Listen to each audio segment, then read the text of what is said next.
انہی مدرسوں کی برکت ہے، انہی مدارس میں ہمارے بزرگوں نے پڑھا جو پورے ملک میں اور پورے خطے میں پھیل گئے۔ حضرت مولانا الیاس صاحب کاندھلوی رحمۃ اللہ علیہ نے انہی مدرسوں سے پڑھا، مدارالعلوم سے پڑھا انہوں نے، دارالعلوم دیوبند میں شیخ الہند رحمۃ اللہ علیہ کے پاس انہوں نے پڑھا اور ان کے ہاتھ پر باضابطہ بیعت بھی کر رکھی تھی۔ یہ اکابر جب میدان میں آئے تو انہوں نے ہر آدمی تک پہنچ کر علم کی روشنی وہاں تک پہنچائی اور ایمان اور ہدایت کی حفاظت کی فکر کی، اور اس کا نتیجہ ہے کہ الحمدللہ آج بھی اس دیش میں اپنے ایمان کی حفاظت کی خاطر جان دینے والوں کی کمی نہیں ہے۔ یہ ان بزرگوں کی محنت ہے، ان مدرسوں کی برکت ہے کہ الحمدللہ یہ دیش اسپین نہیں بن پایا۔ یہاں آج بھی مسجدیں ہیں، یہاں آج بھی بڑے بڑے مدرسے ہیں، بڑی بڑی عمارتیں ہیں، چہروں پر داڑھیاں ہیں، سر پر ٹوپیاں ہیں، یہ انہی بزرگوں کی محنت ہے۔ اس لیے اللہ کی کروڑوں رحمتیں ہوں ان بزرگوں کی روحوں پر، انہوں نے ہمارے ایمان کی حفاظت کی فکر کی۔ آج بھی اور اس وقت بھی جو مسلمانوں پر اٹیک ہے وہ اٹیک اسی طرح کا ہے کہ ہماری نسلوں سے اور ہم سے ایمان کو چھیننے کی کوشش ہو رہی ہے۔ ہماری نسلوں کو ان کے پرانوں سے جو رشتہ ہے اس رشتے کو ختم کرنے کی کوششیں ہو رہی ہے۔ اس لیے ان حالات میں بھی ہر ایمان والے کی یہ ذمہ داری ہے کہ وہ اپنے ایمان کی بھی فکر کرے اور اپنے بچوں اور نسلوں کے ایمان کی بھی حفاظت کی فکر کرے۔ ورنہ یاد رکھیے، اگر ہمارے بچے ہمارے ہاتھوں سے پھسل گئے، اگر ہمارے بچے کالج جاتے ہیں، اگر ہماری بچیاں باہر کسی کوچنگ سینٹر میں جاتی ہیں اور کسی وجہ سے اگر ان کا ایمان ہی نہیں بچتا تو پھر ایسی اولاد کس کام کی ہے؟ پھر تو وہ جہنم کا ایندھن بنیں گے۔ اس لیے اس وقت سب سے زیادہ جو ضرورت ہے وہ ایمان کو بچانے کی فکر کرنے کی ضرورت ہے، اور یہ مدارس الحمدللہ اسی مشن کو لے کر چل رہے ہیں۔ یہ مدارس صحیح علم کی روشنی کو گھر گھر پہنچانے کی فکر کر رہے ہیں، بزرگوں کی امانت کو آپ تک پہنچانے کے لیے انتھک کوشش اور جدوجہد کر رہے ہیں۔ اور یاد رکھیے، اپنے ایمان کے ساتھ اپنے نسلوں کے ایمان کی حفاظت بھی ہر ایک کی ذمہ داری ہے، اور اس سلسلے میں کسی طرح کا تساہل یا کمی یا کوتاہی برداشت نہیں کی جا سکتی۔ میرے محترم بزرگوں اور دوستوں، یہ مدارس اپنا کردار ادا کر رہے ہیں، لیکن اس کے ساتھ ساتھ ظاہر ہے کہ ہمیں بھی اپنی فکر کرنی ہے، اپنے آپ کی بھی فکر کرنی ہے، اپنے بچوں کی بھی فکر کرنی ہے۔ ان کی تربیت، ان کی صحیح تعلیم یہ ہر ماں باپ کی ذمہ داری ہے، اور ہر ماں باپ کو اپنی ذمہ داری کا احساس ہونا چاہیے۔ حضرت یعقوب علیہ السلام اس دنیا سے جا رہے ہیں۔ یعقوب علیہ السلام بہت بڑے اللہ کے پیغمبر ہیں، اللہ کے نبی ہیں۔ ان کی اولاد میں بھی اللہ نے نبیوں کو پیدا کیا۔ یعقوب جو ہے نا، یعقوب، ان کا لقب آپ کو معلوم ہے؟ ان کا لقب کیا ہے؟ یعقوب علیہ السلام جس نام سے توریت میں یاد کیے جاتے ہیں وہ نام ہے اسرائیل۔ کیا نام ہے ان کا؟ اسرائیل۔ یہ ابھی جو یہ اسرائیل وہ کہتے ہیں نا، جس نے بہت ظلم کر رکھا ہے فلسطین پر، وہ اصل میں انہی کے نام پر بنا ہے۔ اسرائیل جو ہے، اسرائیل اصل میں حضرت یعقوب علیہ السلام کا لقب ہے، اور اس کا معنی ہوتا ہے عربی میں عبداللہ، یعنی اللہ کا بندہ۔ یہودی اپنے آپ کو یعقوب علیہ السلام کی اولاد کہتے ہیں، تو انہوں نے اپنے دادا کے نام پر اس دیش کا نام رکھ رکھا ہے، اور اس دیش کا نام ہے اسرائیل۔ تو اسرائیل حقیقت میں اللہ کے نبی اور اللہ کے پیغمبر بھی ان کا لقب۔ یعقوب علیہ السلام جب آخری وقت آیا تو انہوں نے اپنے سارے بیٹوں کو اکٹھا کیا۔ ان کے بیٹے، اللہ نے 12 بیٹے عطا کیے تھے، ہٹے کٹے بھی تھے، اور صلاحیت، دولت اور طاقت کے اعتبار سے بھی بہت بڑے ہوئے تھے۔ ان کے بیٹوں میں اللہ کے نبی بھی ہیں، اللہ کے ولی بھی ہیں، ملٹی ملینر بھی ہیں، دولت اور حکومت والے بھی ہیں، فائنانس کی پوری ذمہ داری ان کے ایک بیٹے کے حوالے ہے، لیکن اس کے باوجود ان سارے بیٹوں کو جمع کیا۔ آخری وقت ہے ان کا، انہیں یہ لگ رہا ہے کہ اب شاید وہ دنیا میں نہیں رہیں گے۔ انہوں نے اپنے سارے بیٹوں کو اکٹھا کرنے کے بعد ان سے یہ نہیں پوچھا کہ میرے مرنے کے بعد اتنا جو راج پاٹ ہے اس کا کیا ہوگا، یہ جو دولت ہے، یہ جو انٹرنیشنل لیول پر بزنس ہو رہا ہے اس کا کیا ہوگا، اس کے بارے میں انہوں نے نہیں پوچھا۔ انہیں معلوم تھا کہ بیٹے سمجھدار ہے، کر لے، لیکن ایک بوڑھا باپ جب اس دنیا سے جا رہا ہے تو اسے کس چیز کی فکر ہے؟ اللہ تعالیٰ نے اس فکر کو قرآن کریم میں ذکر کیا۔ انہوں نے اپنے بیٹوں سے کچھ اور نہیں پوچھا، بلکہ بیٹوں سے پوچھا ما تعبدون من بعدی، میرے بیٹوں یہ بتلاؤ کہ میرے مرنے کے بعد تم ایمان اور عمل صالح پر قائم رہو گے یا نہیں رہو گے؟ کہیں ایسا تو نہیں کہ تم کسی اور نظریے کو، کسی اور وچار دھارا کو اپنا لو گے؟ مجھے اس کی گارنٹی چاہیے۔ اب آپ خود سوچئے، جب ایک نبی کو اپنے بچوں کے بارے میں، اپنی اولاد کے بارے میں اتنی فکر ہے، ان کے ایمان کی، ان کے عمل صالح کی، تو ہم کو اور آپ کو تو اپنی اولاد کے بارے میں اور زیادہ فکر کرنے کی ضرورت ہے۔ یہ ضرورت ہے کہ نہیں ہے؟ اسی لیے بچوں کی جو ذمہ داری ہے باپ پر، یہ بہت زیادہ ہے، اور یہ ذمہ داری کب سے شروع ہوتی ہے؟ ہمارے اور آپ کے ذہن میں یہ ہے کہ جب بچہ پیدا ہونے کے بعد پڑھنے لکھنے کے قابل ہو گیا، اسکول جانے کے قابل ہو گیا، تو باپ کی ذمہ داری ہے کہ بچے کو اچھی طرح پڑھایا لکھائے، اور یہی ہے نا ہمارے ذہنوں میں۔ لیکن یاد رکھیے، ذمہ داری یہاں سے شروع نہیں ہوتی، بلکہ باپ پر جو بچے کی ذمہ داری ہے یہ اس وقت سے شروع ہو جاتی ہے جب بچہ ابھی پیدا بھی نہیں ہوا اور اس کا کوئی نام و نشان نہیں ہے۔ اور کیسے اس کا نام و نشان ہو جائے گا؟ جب اس کے ہونے والے باپ کی ابھی شادی ہی نہیں ہوئی ہے تو بیٹا کہاں سے آ جائے گا؟ ابھی شادی اس کے باپ کی نہیں ہوئی ہے، بیٹے کا کوئی عطا پتہ نہیں ہے، لیکن اس سے پہلے شریعت یہ کہتی ہے کہ نوجوان تم آزاد نہیں ہو، تمہارے آنے والے بچے کا تمہارے اوپر پر حق ہے۔ کیا ہے اور اس حق کی ادائیگی کیسے ہوگی، اس کے بارے میں حدیث پاک میں رہنمائی کی گئی ہے، اس لیے اس حق کو سمجھنا چاہیے۔ کیا نام ہے؟ اردو سمجھ میں آ رہی ہے کچھ؟ ہاں کیا نام ہے اس شیخ کا؟ شیخ کیا نام ہے؟ سید حسن۔ شادی تو ہو گئی ہے؟ ہاں نہیں ہوئی ہے؟ اچھا نہیں ہوئی ہے۔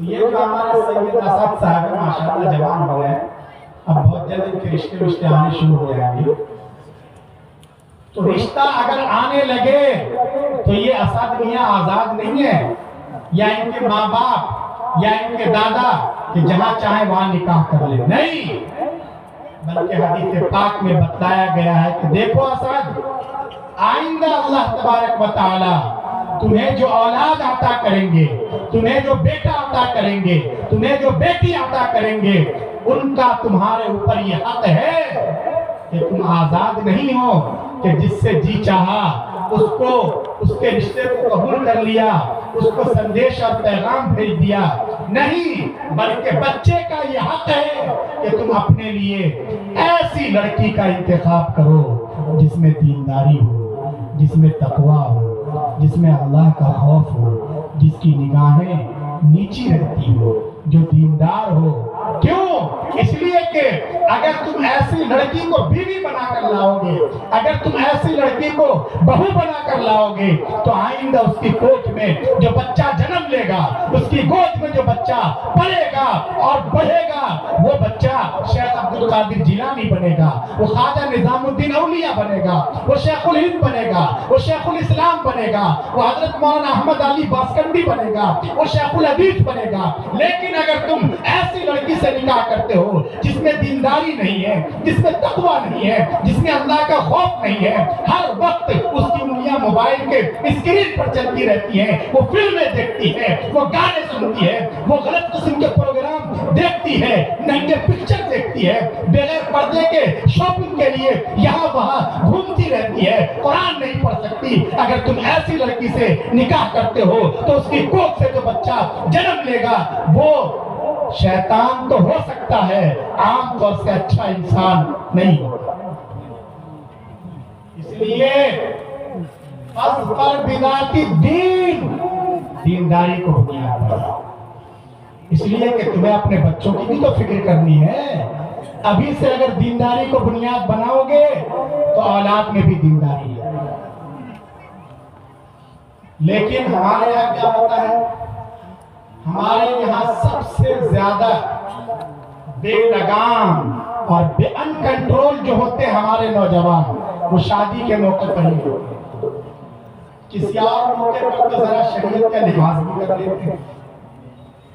आज जलसे का दिन है, माशाअल्लाह सब लोग टोपी पहनकर आए हैं और पाक साफ बावजूद यहाँ बैठे हुए हैं। रमजान का भी एहतराम कर लेते हैं, जुमा के दिन का भी एहतराम कर लेते हैं, लेकिन शादी के दिन ऐसा लगता है बिल्कुल बेलगाम। उस दिन शरीयत एक तरफ धरी की धरी रहती है। कितने बदकिस्मत नौजवान हमारी सोसाइटी के आज भी ऐसे हैं कि उनकी शादी के दिन गाने बजाए जाते हैं। उनकी हमाकत और कितनी बड़ी बेवकूफी है। उस दिन डीजे बजाए जाते हैं, उस दिन नाच गाना होता है, उस दिन वीडियोग्राफी होती है और उस दिन बगैर बेपर्दगी के सारे रिकॉर्ड तोड़ दिए जाते हैं। ये क्या बात है? शादी का दिन खिलवाड़ का दिन है। देखो एक बात याद रखो, सैयद असद को भी ये बात ध्यान में रखनी चाहिए कि शादी और निकाह ये भी एक इबादत है। हमारे ज़हन में क्या है, हमारी मानसिकता क्या है कि हम लोग नमाज को इबादत समझते हैं। नमाज को समझते हैं ना इबादत।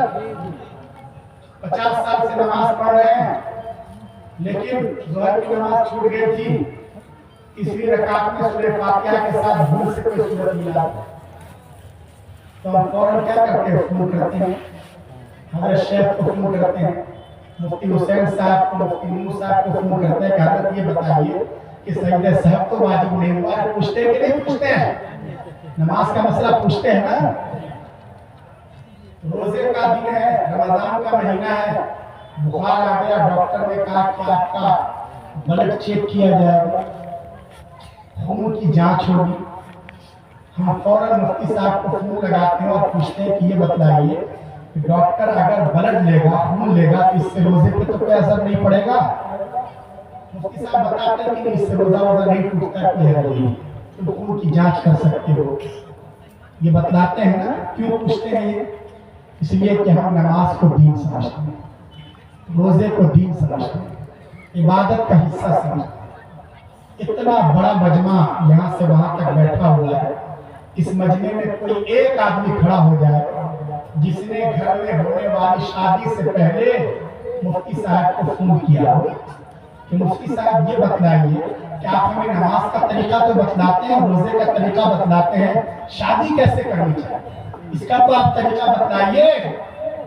ये हमें तौफीक नहीं होती, इसलिए कि मालूम है कि बेटी की शादी है, मुफ्ती साहब चलने नहीं देंगे कि बेटी की शादी के मौके पर अपने गांव को क्यों खिला रहे हो, किस अकाउंट में खिला रहे हो, इसका तो कोई सबूत शरीयत से नहीं है। तुम्हारे घर से एक मिंबर की कमी हो रही है, तुम्हारे घर में गम का माहौल है, अब तुम उस दिन अपने गांव वालों के लिए देख चढ़ा रहे हो। कौन सी शरीयत में इसकी इजाजत है? शरीयत में तो इसकी इजाजत नहीं है। इसलिए मसला मालूम है, इसलिए मुफ्ती साहब को नहीं पूछेंगे। मसला मालूम है कि मुफ्ती साहब ब्रेक लगा देंगे कि बारात ले जाना, यहाँ से लेकर 5 किलोमीटर दूर तक गाड़ियों की लाइन लगा देना शरीयत में नहीं है। इसलिए मुफ्ती साहब से पूछते ही नहीं। हमारे यहाँ जो निकाह होते हैं वो निकाह दीन के मुताबिक नहीं होते, शरीयत के मुताबिक नहीं होते, बल्कि बिरादरी की रीत पर होते हैं। गांव में और समाज में जो परंपराएं चली आ रही हैं उनके मुताबिक निकाह होते हैं। लोगों याद रखो, जैसे नमाज इबादत है, रोजा इबादत है, ऐसे ही निकाह भी इबादत है। निकाह के दिन आप आजाद नहीं हो सकते। हम नमाज पढ़ने जाते हैं तो डीजे बजाते हुए जाते हैं, हम रोजा रखते हैं तो पटाखे फोड़ते हैं, फिर आखिर निकाह के दिन ही ये हरकत क्यों होती है? निकाह ऐसी इबादत है, हजरत यहाँ बैठे हैं, अब बाद में पूछ लीजिएगा। अल्लामा शामी ने लिखा है कि दूसरी इबादतों का सिलसिला तो यही खत्म हो जाएगा। भाई मरने के बाद हमसे नमाज नहीं पढ़वाई जाएगी। जन्नत में अगर पहुंच गए, अल्लाह सबको पहुंचा दे, तो वहां हमसे ये नहीं कहा जाएगा कि रोजे रखो, बस यही खत्म। लेकिन निकाह वाली इबादत ऐसी मजबूत इबादत है कि वहां भी इस इबादत का सिलसिला चलेगा। सब लोग चाहते हैं ना कि सिलसिला चलता रहे वहां भी, तो वहां भी इसका सिलसिला चलेगा। तो इसलिए निकाह के दिन हम आजाद नहीं हो सकते। और निकाह सुन्नत के मुताबिक हो, शरीयत के मुताबिक हो। आप देखिए घर में कितना सुकून आता है। इतना बड़ा मजमा बैठा है, आपने 10 निकाह किए, शरीयत के खिलाफ किया, सुन्नत के खिलाफ किया। अहद कीजिए कि कम से कम एक निकाह हम सुन्नत के मुताबिक करेंगे, उलमा से पूछ कर करेंगे। अहद करते हैं इंशाअल्लाह। माशाअल्लाह, बहुत अच्छी बात है। देखिए आप अहद करके देखिए, सुन्नत पर अमल करने में भी अल्लाह ने बड़ी बरकत रखी है। आप सुन्नत के मुताबिक निकाह करेंगे, आप पर कर्ज का बोझ नहीं रहेगा, आपके दिमाग में आग नहीं लगेगी, बहुत सुकून के साथ सब काम हो जाएगा और बहुत मजा आएगा, बड़ा लुत्फ आएगा। सिर्फ ऐसा नहीं है कि गुनाह में और फितनों में मजा है, सुन्नत पर अमल करने में भी बड़ा मजा है। जैसे लोग सोचते हैं ना कि रात को सोने में मजा है, नहीं, रात को जाग कर देखिए, 1 बजे 2 बजे जब पूरी दुनिया सो रही हो, आप उठिए, वुजू कीजिए, मुसल्ला बिछाइए, 2 रकात नमाज पढ़कर अल्लाह के सामने रोइए, आंसू बहाइए। देखिए जागने में भी कितना मजा है, सिर्फ सोने में मजा नहीं है। मजा लेने वाले तो चाहिए, गुनाह से बचने में भी अल्लाह ने बड़ा मजा रखा है। असाद मियां जमात में चले गए। जमात में जब ये गए, पहले ही दिन 2 रकात नमाज इन्होंने पढ़ी। नमाज जब पढ़ी तो उस नमाज में इनको बड़ा मजा आया। अरे किसने मजा आया? नमाज में इतना मजा आ रहा है, जी लग रहा है नमाज में। नमाज में ऐसा लग रहा है जैसे अल्लाह से बातचीत हो रही, आंखों से आंसू बह रहे। अब ये सैयदा साहब परेशान कि मैं तो इससे पहले भी चिल्ला लगा चुका हूँ, वक्त लगा चुका हूँ, मदरसे में भी रह चुका हूँ, लेकिन ऐसी नमाज तो मुझे कभी नसीब नहीं हुई। नमाज में इतनी मजा कहाँ से आ रहा है, कहाँ से ये लुत्फ आ रहा है? परेशान है साहब, इनको समझ में नहीं आ रहा। ये हजरत शरफुल हदीस साहब के पास है। हजरत मौलाना कैसी गिरामी क्या है? मौलाना कैसी गिरामी क्या है? हजरत शरफुल हदीस मौलाना अब्दुल करीम साहब के पास है। हजरत क्या वजह है कि नमाज में मुझे इतना मजा और इतना लुत्फ क्यों आया? तो हजरत ने बताया कि देखो असाद, बात ये है कि तुम तो भूल गए, लेकिन अल्लाह नहीं भूलता। कल को जब तुम जमात में जाने वाले थे तो अपने गांव के चौराहे पर खड़े थे। कहाँ खड़े थे? चौराहे पर, चौक पर। यहाँ वहां खड़े थे, या मार्केट में या बाजार में खड़े थे। अब बाजार में सिर्फ नेक लोग गुजरते हैं, सब लोग गुजरते हैं ना, वहां सिर्फ लड़के गुजरते हैं। और कौन गुजरती है वहां से? लड़कियां भी गुजरती हैं। वहां एक खूबसूरत सी लड़की गुजर रही थी, जिसने पर्दा नहीं कर रखा, देखने में भी अच्छी थी। इसलिए असद मियां की जब नजर पड़ी तो जी चाह के देखते रह जाओ। जवानी का एक जज्बा होता है ना, गुनाह की तरफ तबीयत चलती। تو اصل میاں کے جی میں آیا کہ اس جوان لڑکی کو جی بھر کے دیکھ، پھر موقع ملے نہ ملے، لیکن پھر اچانک خیال آیا کہ نہیں، یہ بھی کسی کی بہن ہے، یہ بھی کسی کی عزت ہے۔ پیارے آقا صلی اللہ علیہ وسلم نے منع کیا ہے، قرآن کریم میں منع کیا گیا ہے کہ نہیں، ایسے موقع پر اپنی نگاہ نیچی کرو۔ اس لیے اللہ کے خوف کی وجہ سے، اللہ کے ڈر کی وجہ سے اسعد نے اپنی نگاہ نیچی کر لی۔ حدیث پاک میں ہے کہ جو نوجوان اللہ کے خوف اور اللہ کے ڈر کی وجہ سے اپنی نظر جھکا لیتا ہے، اللہ اسے عبادت کی لذت عطا کرتے ہیں۔ آج جو 2 رکعت نماز میں اسعد کو لذت محسوس ہو رہی ہے، مزہ آ رہا ہے، کل کو بازار میں جو اس عورت کو، لڑکی کو دیکھنے سے اپنی نگاہ نیچے جھکا لی تھی، یہ اصل میں اس کی برابر۔ اس لیے گناہ سے بچنے میں بھی مزہ ہے نوجوانوں، اس مزہ کو بھی اپنا کر دیکھو، بڑا مزہ ہے زندگی میں۔ تو ہمیں پہلے مرحلے پر اس کا فکر کرنا چاہیے۔ شادی صحیح ڈھنگ سے ہو، پھر اولاد بھی نیک ہوتی ہے۔ اس کے بعد جب بچہ ماں کے پیٹ میں ہوتا ہے یا ماں کی چھاتی سے دودھ پی رہا ہوتا ہے، تو عام طور سے لوگ کیا سمجھتے ہیں کہ ابھی کو یہ بچہ پیٹ میں نہیں۔ ماں باپ کی ذمہ داری ہے کہ وہ گناہوں کو چھوڑیں، اس لیے کہ ماں باپ کے اخلاق اور کریکٹر کا اثر دودھ پیتے بچے پہ بھی پڑتا ہے۔ پیٹ میں جو بچہ پل رہا ہے اس بچے کے اوپر بھی پڑتا ہے۔ پھر جب وہ بچہ ذرا بڑا ہو جائے اور پیدا ہوا، اس کا اچھا نام رکھنا ہے۔ اچھا نام رکھنا یہ بھی بچے کا حق ہے، ماں باپ کو اس کی فکر کرنی چاہیے۔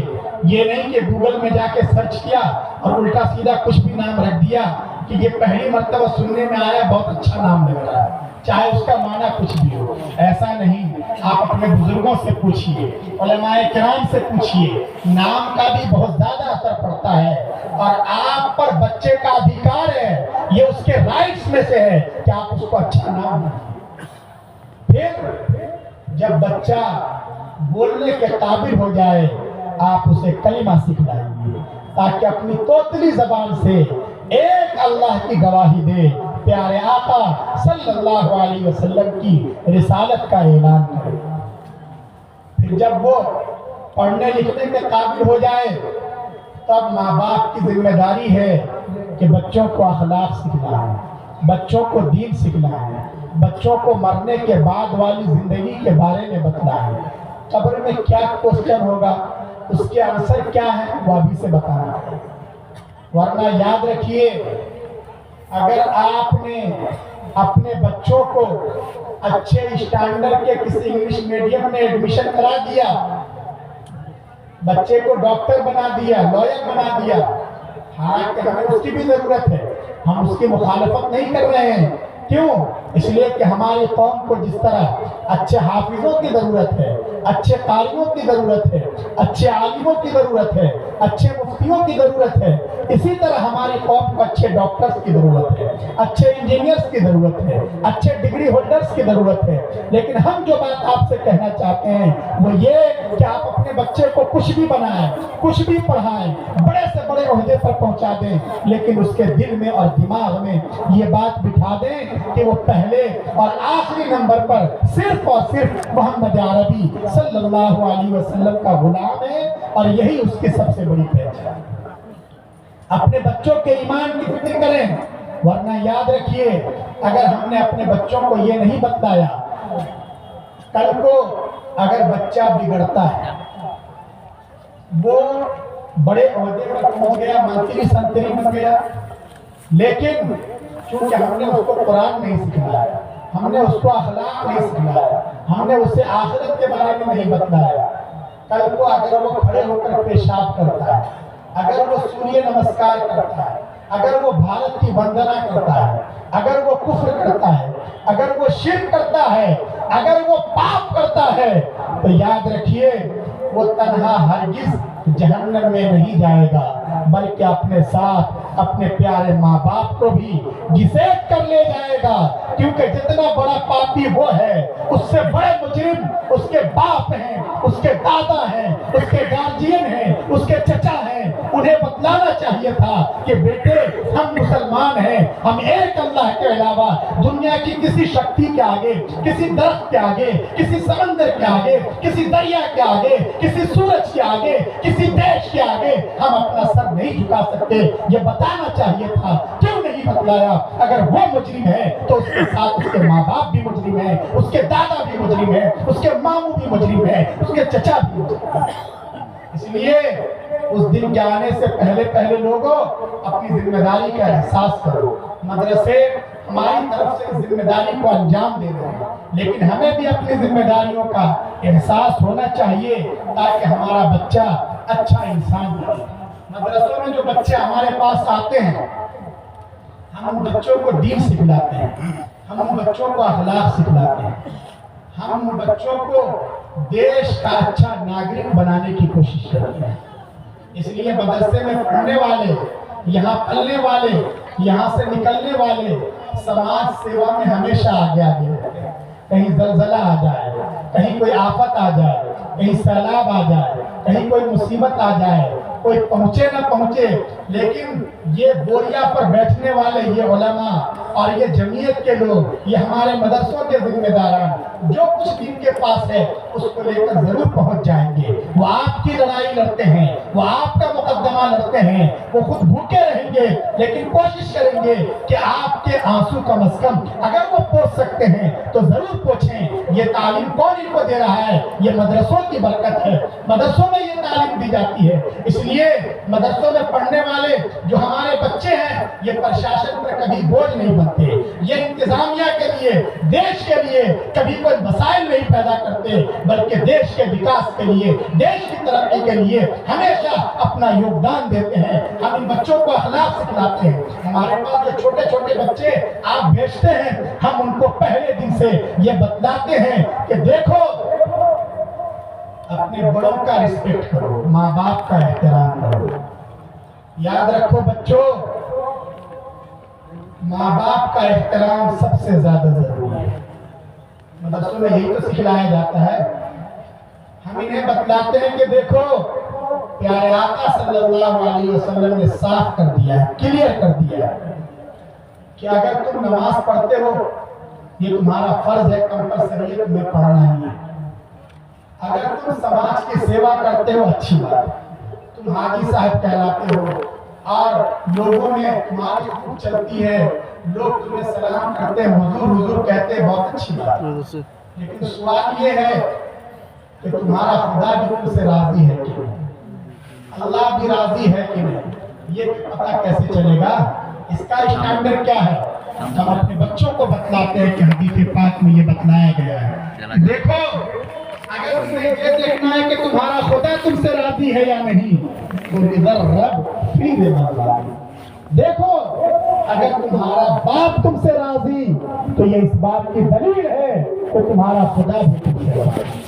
लेकिन अगर तुमने अपने माँ बाप का दिल दुखा रखा है, अगर उनकी आंखों से आंसू बहते हैं, अगर वो बिलखते हैं, अगर वो सिसकते हैं, अगर वो परेशान होते हैं, तो चाहे समाज में तुम कितने ही बड़े आदमी कहलाओ, लेकिन अल्लाह के यहाँ तुम्हारी हैसियत 2 पैसे के बराबर भी नहीं। रिज़ल रब फी रिज़ल वाली। अगर जमीन पर अब बाप राजी तो अर्श आज़म पर खुदा राजी, अगर बाप राजी खुदा राजी, अगर बाप नाराज तो खुदा नाराज। ये बच्चों को हम सिखाते हैं, माँ बाप का एहतराम करना, ये तालीम उन्हें मदरसे में दी जाती है। हम इन बच्चों को बताते हैं कि देखो अगर तुम किसी बिल्डिंग में रहते हो, अच्छी बात है, रहो, तुम्हारे दस्तरखान पर तरह तरह की डिशें हैं, बहुत सारे खाने हैं, चिकन भी है, और यहाँ जो बहुत महंगी महंगी मछलियाँ हैं, सबसे महंगी मछली आती है, उससे भी ज्यादा महंगी मछली आती है, फिश वो भी है, और भी तरह तरह की डिशें हैं। खाओ, अल्लाह का शुक्र है।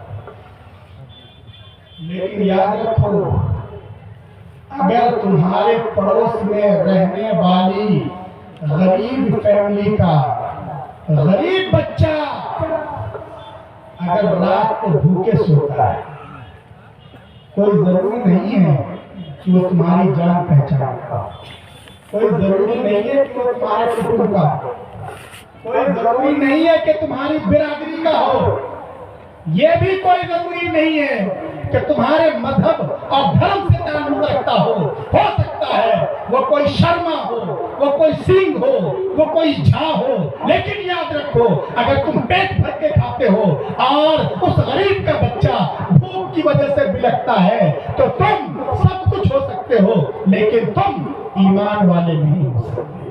لا یؤمن، تمہارا ایمان مکمل۔ یہ تعلیم ان مدرسوں میں بچوں کو دی جاتی ہے، اس لیے لوگوں ان مدرسوں کو قدر کی نگاہ سے دیکھو، ان مدرسوں کی عظمت کو جانو۔ یہ مدرسے ہمارا بوجھ ہلکا کرتے ہیں، ہمارے بچوں کی تعلیم اور تربیت کے لیے اپنی قربانیاں انجام دے ہیں، اور ہر آدمی یہ چاہتا ہے کہ اپنے بچوں کو نیک بنائے۔ بھائی ہر آدمی یہ چاہتے ہیں نا، اور نیک بنانے کے لیے دو نسخے ہیں، میں انشاءاللہ آخر میں بتلاؤں گا۔ پہلے تو میں یہ عرض کر رہا ہوں کہ ان مدرسوں سے ہمیں محبت ہونی چاہیے، ان مدرسوں سے ہمارا تعلق اور زیادہ مضبوط اور مستحکم ہونا چاہیے۔ ماشاءاللہ آپ کا یہی مدرسہ مرکز العلوم والدعوہ، جس کے پروگرام میں آپ حضرات شریک ہیں، اللہ کے فضل سے یہاں تعلیم کا اور تربیت کا بہت اچھا اسٹائل ہے۔ یہاں آپ آئے ہوں گے، یہاں کی مسجد ابھی تک پختہ نہیں ہوئی ہے، یہاں کے جو ہاسٹل ہے اس میں آپ کو ماربل نظر نہیں آئے، چمک دمک نظر نہیں آئے، رنگینی نظر نہیں آئے، لیکن اگر آپ یہاں کے کسی بھی بچے کو کھڑا کر دیجئے، کسی بھی اسٹوڈنٹ کو کھڑا کر دیجئے، اس سے جہاں سے آپ کو پوچھنا ہے پوچھئے، ماشاءاللہ اگر وہ عربی پڑھ رہا ہے عربی میں آپ سے بات کرے گا، انگریزی پڑھ رہا ہے، آپ میں بچوں کی جو اسپیچ سنی ہے بہت شاندار انگریزی میں اسپیچ دے رہے ہیں، آسانی میں بہت شاندار تقریر کر رہے ہیں، اور یہاں کے بچے اتنے اچھے اسٹینڈرڈ کے تیار ہوتے ہیں کہ ہم لوگ تو دارالعلوم دیوبند میں ہے نا، دارالعلوم دیوبند میں ہر سال 12 سے 15 ہزار تک طلبہ آتے ہیں ایڈمیشن کے لیے، لیکن وہاں صرف میرٹ کی بنیاد پہ ایڈمیشن ہوتا ہے، اور ان میں سے صرف 1500 کا ہوتا ہے، باقی سب کو واپس کر دیا جاتا ہے۔ لیکن آپ کے لیے خوشی کی بات ہے، آپ کے لیے گرو کی بات ہے، آپ کا سینہ خوشی سے پھول جائے گا کہ آپ کے چھوٹے سے مدرسے کے بچے انہوں نے وہاں بھی اپنا جھنڈا گاڑ رکھا ہے۔ ان بچوں کا داخلہ ماشاءاللہ دارالعلوم میں ہو رہا ہے، پرسنٹیج کے اعتبار سے ان کا نتیجہ بہت اچھا ہے، تو یہ مدرسے اللہ کی نعمت ہے، ہمیں مدرسوں کی قدر کرنی چاہیے۔ اور یہاں ماشاءاللہ ایک نہیں کئی بچے حافظ ہو رہے ہیں، قرآن کریم مکمل کر رہے ہیں۔ یاد رکھیے یہ حفاظ اللہ نے انہیں بہت اونچا مقام عطا کیا ہے۔ یہ آپ نے اپنے جن بچوں کو حافظ قرآن بنایا، آپ اللہ کا شکر ادا کیجیے۔ آپ یہ مت سوچئے کہ یہ آپ نے اس زمانے میں بچوں کو حافظ بنا کے کوئی گھاٹے کا سودا نہیں کیا، اس بات کو بھی اچھی طرح سمجھیے، بلکہ آپ نے بہت نفع کا سودا کمایا ہے، اس لیے کہ ان بچوں کی چاہے قدر و قیمت آپ کو آج معلوم ہو جائے گا، لیکن ایک وقت آئے گا اس دن آپ کو ضرور محسوس ہوگا۔ وہ وقت کب ہوگا؟ جب آپ منو مٹی کے نیچے دفن کر دیے جائیں گے، قبر میں اتار دیے جائیں گے، وہاں اندھیرا ہوگا، وہاں سانپ ہوں گے، وہاں بچھو ہوں گے، پسلیاں آپس میں مل جائیں گی، آپ چیخیں گے، چلائیں گے، کوئی کام نہیں آئے، نہ کوئی رشتہ دار، نہ کوئی دولت، نہ کوئی سورسز، کوئی چیز کام نہیں آئے گی۔ لیکن آپ یقین مانیے، اس بات کو لکھ کے رکھیے، اگر آپ نے اپنے لاڈلے کو حافظ قرآن بنایا ہے تو اس مصیبت کی گھڑی میں بھی آپ کا لاڈلا اور اس کے سینے میں جو قرآن ہے وہ قرآن اس قبر میں، قبر کی تاریکی میں آپ کے سرہانے پہنچ جائے گا، اور اس کے پہنچتے ہی وہاں کی تاریکی ختم ہو جائے گی، قبر میں روشنی آ جائے گی، سانپ ہٹ جائیں گے، بچھو بھاگ جائیں گے۔ اس وقت آپ کو محسوس ہوگا کہ دنیا میں آپ نے کم از کم ایک کام بڑی عقل مندی کا کیا تھا، इसलिए आप हज़रात काबिल मुबारकबाद है जिनके बच्चों को अल्लाह तबारक व तआला ने हिफ्ज़ कुरान की दौलत से नवाजा है। आप इनको मामूली समझते हैं, मामूली न समझिए। इस वक्त हमें दुनिया के खनकते सिक्के नजर आ रहे हैं, लेकिन आखिरत में तो इन्हीं की कदर हो। एक वक्त ऐसा आएगा कि हमें से सबको ये मालूम है कि हमें एक न एक दिन मरना है। अरे है सबको मालूम, सब इसको मानते हैं, किसी का इख्तिलाफ तो नहीं है, सब मानते हैं। ये जो कहने के बावजूद नहीं बैठ रहे ये भी मानते हैं। शायद वहाँ बैठने के लिए इनका भी इख्तिलाफ नहीं है, इसलिए कि मरने में कौन इख्तिलाफ करेगा। ये जो कुछ नौजवान बूढ़ों की तरह जाके टेक लगा के बैठ गए वो भी मानते हैं। भाई सब मान रहे हैं ना इस बात को कि मरना है, मरने में तो किसी का इख्तिलाफ नहीं है ना। लेकिन याद रखिए, जितना हमें इस बात का यकीन है कि मरना है, उससे बढ़कर हमारा ईमान और अकीदा ये है कि मरने के बाद दोबारा जिंदा होना है। अरे है ना अकीदा, जर्रा बराबर कोई शुबा करेगा इस्लाम से खारिज हो जाएगा। मरने के बाद हमें जिंदा होना है। सब लोग अल्लाह के दरबार में हाजिर होंगे, वहाँ अव्वलीन होंगे, आखरीन होंगे, अच्छे होंगे, बुरे होंगे, शराबी होंगे, नमाजी होंगे। अल्लाह इंसाफ की कुर्सी पर होंगे। अल्लाह जलाल और गुस्से के आलम में होंगे। तो बदले का दिन होगा, वो फैसले का दिन होगा। अल्लाह अपना फैसला, अपना डिसीजन सुना देंगे। ये है वो लोग जो दुनिया में हमारे हुक्मों को मानते थे, ये नमाज पढ़ते थे, ये रोजा रखते थे, ये शरीयत का इत्तिबा किया करते थे, किसी का दिल नहीं दुखाते थे। ये अच्छे लोग हैं, इनके लिए जन्नत का फैसला। ये वो लोग हैं जो दुनिया में हमारे हित को चैलेंज करते थे, ये गुनाह करते थे, ये सूद खाते थे, ये हराम कमाया करते थे, ये झूठ बोला करते थे, ये गीबत किया करते थे। ये हमारे बागी हैं, ये हमारे दुश्मन हैं, इनके लिए जहन्नम का फैसला हो गया। अल्लाह ने जो फैसला कर दिया हो गया। है किसी की हिम्मत अल्लाह के फैसले के खिलाफ उंगली उठा सके, जबान हिला सके?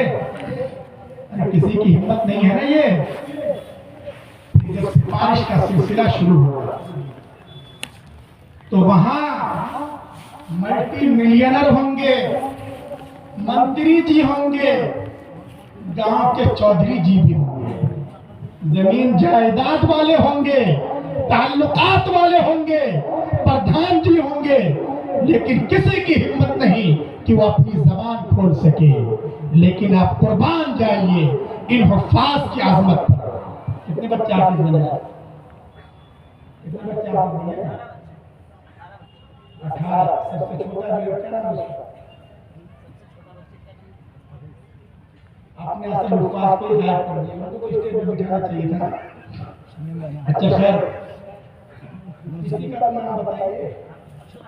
अब्दुल हफीज भाई, इसलिए कि अब यहाँ साहब का नाम तो यहाँ चलेगा, तो शादी में हो चुका। यहाँ तो हफ्फाज में तो उन्हीं का नाम होगा ना जिन्होंने हदीस मुकम्मल किया और हजरत के हाथ में जिनकी दस्तारबंदी हो चुकी। अब्दुल हफीज, वहाँ किसी की हिम्मत नहीं, लेकिन आप कुर्बान जाइए हाफिजों की आज़मत पर कि बहुत मुमकिन है कि इन 18 बच्चों में से एक बच्चा अब्दुल हफीज आगे बढ़ेगा, अल्लाह की कुर्सी के करीब जाएगा और अल्लाह फरमाएंगे कि अब्दुल हफीज कहो क्या कहना है। वो बच्चा कहेगा, जनाब साहिबान, আমাদের जो खबर दी थी वो 100% আসামের বিখ্যাত আলিম, बताया गया था। আমাদের সবার অতি সম্মানীয় হযরত মাওলানা শেখ শামসুদ্দিন সাহেব দামাত বরকাতুহুল আলিয়া आप उसकी প্রাক্তন শেখুল হাদিস জামিয়া জালালিয়া বুজাই মাদ্রাসার স্টেজে উপস্থিত হয়েছে। হযরতের বয়ান এখনই আরম্ভ হয়ে যাবে। হযরত চেয়ারের মধ্যে বসে পড়ছেন। আর আফসোসের বিষয়, সামনে এদিকে সেদিকে দেখা যাইতেছে বহুত মানুষ চলাফেরা করতেছে। জলসা করা হয়েছে ওয়াজ নসিহত শোনার জন্য, শুনিয়া এর উপরে আমল করার জন্য, আমাদের হেদায়েতের জন্য। আমরা যদি রাস্তাঘাটে চলাফেরা করি, সেদিক ঘোরাফেরা করি, তাহলে এত খরচ করে বুজুর্গ আনিয়া এত সাজাইয়া কি ফায়দা, কি দরকার? অতি আফসোসের সহিত কোয়া দিয়েছে অতি সবার কাছে। जिसका आपने मुझे हाफिज जनाब साहिबान, मैं आपसे रिक्वेस्ट करता हूँ আমাদের जन्नत का फैसला करेंगे। আসলে বিখ্যাত अपना আলিম, फैसला ले चुके हैं, আমাদের लेकिन সবার कुर्बान जाइए অতি সম্মানীয় अपने जैसे हाफिज कुरान হযরত की মৌলানা आज़मत पर শেখ अल्लाह उस बच्चे की শামসুদ্দিন সাহেব की দামাত वजह से, বরকাতুহুল उसकी আলিয়া, रिक्वेस्ट की वजह से अल्लाह पाक প্রাক্তন শেখুল হাদিস জামিয়া জালালিয়া বুজাই মাদ্রাসার স্টেজে উপস্থিত হয়েছেন। হযরতের বয়ান এখনই আরম্ভ হয়ে যাবে। হযরত চেয়ারের মধ্যে বসে পড়ছেন। के लिए আর আফসোসের বিষয়, সামনে এদিকে সেদিকে দেখা যাইতেছে বহুত মানুষ চলাফেরা করতেছে। জলসা করা হয়েছে ওয়াজ নসিহত শোনার জন্য, শুনিয়া এর উপরে আমল করার জন্য, আমাদের হেদায়েতের জন্য। আমরা যদি রাস্তাঘাটে চলাফেরা করি, এদিক সেদিক ঘোরাফেরা করি, তাহলে এত খরচ করে বুজুর্গ আনিয়া এত সাজাইয়া কি ফায়দা, কি দরকার? অতি আফসোসের সহিত কোয়া দিতেছে অতি সবার কাছে। जहाँ इनकी कोई कीमत दुनिया के एतबार से हो ही नहीं सकती, बड़े अनमोल हैं, बड़े कीमती हैं, इसलिए ये बच्चे काबिल मुबारकबाद हैं। इन बच्चों को के जो वालिदैन हैं वो काबिल मुबारकबाद हैं, उनके सरों पर रहमत का ताज सजाया।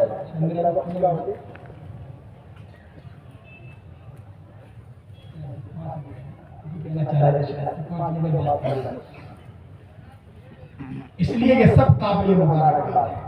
माँ बाप की भी कुर्बानी है, इनके असातिज़ा की कुर्बानी है। इनके असातिज़ा ने इन बच्चों पर मेहनत की है, तब ये बच्चे इस काबिल होते हैं। मदरसे के जो ट्रस्टीज हैं, ज़मीन है, उनकी कुर्बानी है। इसलिए ये सभी हज़रात काबिल मुबारकबाद हैं। और खास तौर से माँ बाप को अपने बच्चों के सिलसिले में खास फिक्र करनी चाहिए। 5 मिनट बाकी रह गया है, मैं 5 मिनट में मैंने जो वादा किया था उस बात को कह के अपनी बात खत्म करूंगा। क्या वादा किया था मैंने कि मैं बताऊंगा इंशाअल्लाह। साहब क्या कहा था? नहीं भूल गए। मैंने ये कहा था कि बच्चों को नेक कैसे बनाया जाए। ठीक है, मैंने कहा था ना कि इसके 2 नुस्खे बतलाए जाएंगे। तवज्जो से सुनना चाहिए ना कि बहुत सारी बातें आ गई तो सारी बातें ज़हन से चली जाए। बच्चों को नेक बनाना है ना, हर आदमी चाहता है ना कि हमारा बच्चा नेक हो। इसके लिए बुजुर्गों ने 2 नुस्खे बताए। कितने? 2। यहाँ से कुछ नहीं तो कम से कम यही 2 बातें लेकर चले जाए, इंशाअल्लाह आपका जलसा कामयाब। अगर हम ये चाहते हैं कि हमारा बच्चा नेक बने तो उसके लिए पहला काम, पहला नुस्खा ये है कि हम इस बात की फिक्र कर लें कि हमारे बच्चों के पेट में जो जाने वाला लुक़मा है, इन बच्चों के पेट में जो ग़िज़ा जा रहा है, इन बच्चों के पेट में जो खाना जा रहा है, वो हलाल हो, पाकीज़ा हो, साफ सुथरा हो, शुबे वाला ना हो, नाजायज़ ना हो, हराम ना हो। इसलिए कि याद रखिए, अगर बच्चों की परवरिश हराम माल से होती है, सूद और इंटरेस्ट के पैसों से होती है, इंश्योरेंस की जो गलत किस्म की पॉलिसियां हैं, उन पॉलिसियों के नतीजे में जो पैसा हमें मिल रहा है, उन पैसों से अगर बच्चों की परवरिश होती है, उनका खून बनता है, तो याद रखिए ऐसे बच्चे जहन्नम का ईंधन तो बन सकते हैं, आपकी आंखों की ठंडक नहीं बन सकती। इसलिए सबसे पहले अपनी इनकम के सोर्सेस को देखिए, अपनी आमदनी को देखिए, आमदनी के ज़राए को देखिए कि ये पैसा कहाँ से आ रहा है, हलाल तरीके से आ रहा है या नहीं आ रहा है। बिला वजह कहीं ऐसा तो नहीं कि गवर्नमेंट की हम कृपा समझ रहे हैं कि इसमें सिर्फ 1% सूद है और हम उसको उठाकर ले आए और अपने बच्चों को खिला दिया। नहीं, सूद सूद है, ब्याज ब्याज है, हराम है, चाहे वो 1% हो या 2% हो, शरीयत के खिलाफ बगावत है।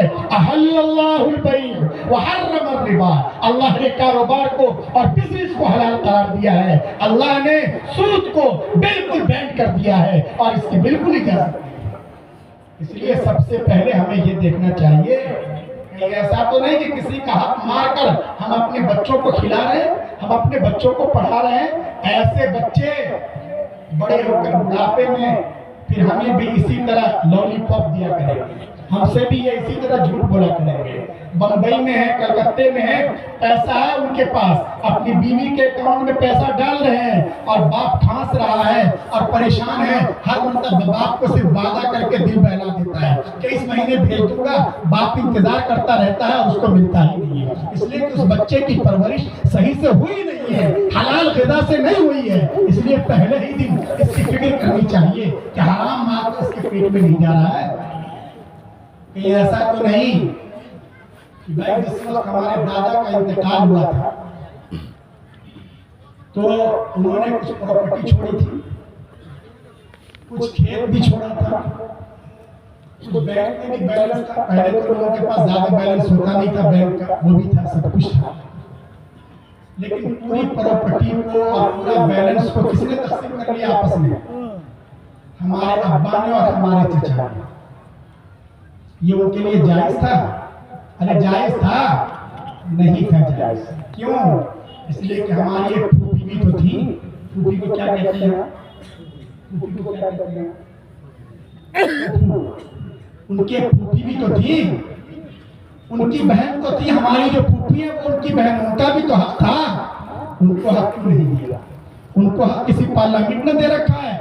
नहीं, शरीयत ने दिया है। और बहनों और फूफियों का हक इतना पावरफुल है कि आप उलमा से मसला पूछ लें कि अगर किसी बहन ने कह भी दिया कि मुझे मिरास से, फूफी ने कह दिया कि मुझे मिरास से मेरा हक नहीं चाहिए, उसके बावजूद उनका अधिकार खत्म नहीं होता। शरीयत कहती है कि अभी भी उनका हक बाकी है। लेकिन हमारे अब्बा ने और हमारे चचा ने, अल्लाह को अपनी कब्र में पहुंच चुके, लेकिन अपनी बहनों को, हमारी फूफियों को नहीं दिया था। और उस खेत से इनकम हो रही है जिसमें हमारी फूफियों का हक है। और नाजायज पैसे से हम अपने बच्चों की परवरिश कर रहे हैं, उस नाजायज पैसे से हम हज के लिए जा रहे हैं, उस नाजायज पैसे से हम ज़कात दे रहे हैं और हम ये समझते हैं कि हम बहुत बड़े नमाजी हैं और हम बहुत बड़े अल्लाह वाले हैं। अल्लाह को ऐसा दीन मतलूब नहीं है। इसलिए लोगों अपने अपने घर का जायजा लो। घर में आग लगी हुई है, हमारी दाढ़ी के बाल सफेद हो गए, हमारे पैर कब्र में लटक रहे हैं। বাচ্চাটাই মোবাইল রেখে দেয়। করুন দেখো না, রেকর্ড मुझे फिक्र करना है कि हमारी आमदनी हलाल हो। मुझे भी फिक्र करने की जरूरत है। मैं अगर कह रहा हूँ तो ये मतलब नहीं कि मैं धुला हुआ हूँ, बल्कि आदमी कहता है, कहने का मतलब ये है कि ये कमी हमारे अंदर भी है, आपके अंदर भी है। कहने की बरकत से भी अल्लाह ताला कभी अमल की तौफीक दे देते हैं। एक काम। दूसरा काम ये करना है कि अगर हम ये चाहते हैं कि हमारे बच्चे नेक बने तो हमें इसकी फिक्र करनी चाहिए कि हम खुद नेक बने। अरे क्या करना है? खुद नेक बने। देखिए, माँ बाप की नेकी का असर बच्चे के ऊपर पड़ता है। सूरह कहफ में है ना कि दो यतीम बच्चे हैं, उनके खजाने की हिफाजत के लिए अल्लाह ने हजरत मूसा अलैहिस्सलाम और हजरत खजीर को भेज दिया उस बस्ती में। क्यों? वकाना अबूहुमा सालिहा, इसलिए कि उन यतीम बच्चों का बाप जो था वो नेक था और अल्लाह नेक बाप की औलाद को ज़ाय नहीं होने देता।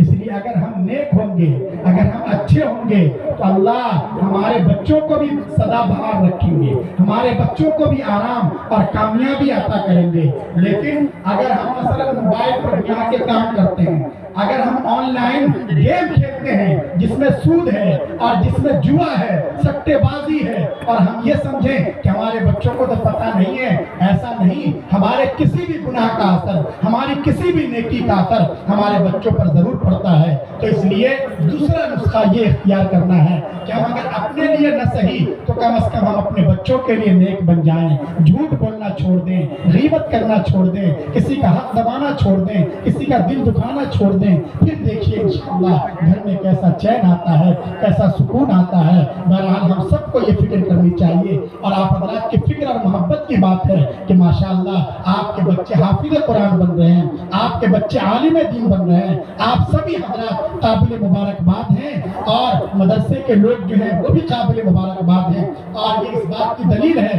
कि आपका उलमा के साथ और बुजुर्गों के साथ ताल्लुक है। ज़रूरत इस बात की है कि ये ताल्लुक और ज़्यादा मजबूत हो, मुस्तहकम हो। अल्लाह तबारक व तआला मुझे भी तौफीक दे और आप हज़रात को भी तौफीक अमल से नवाजें। आमीन। व आखिर दावाना अनिल हम्दुलिल्लाहि रब्बिल आलमीन।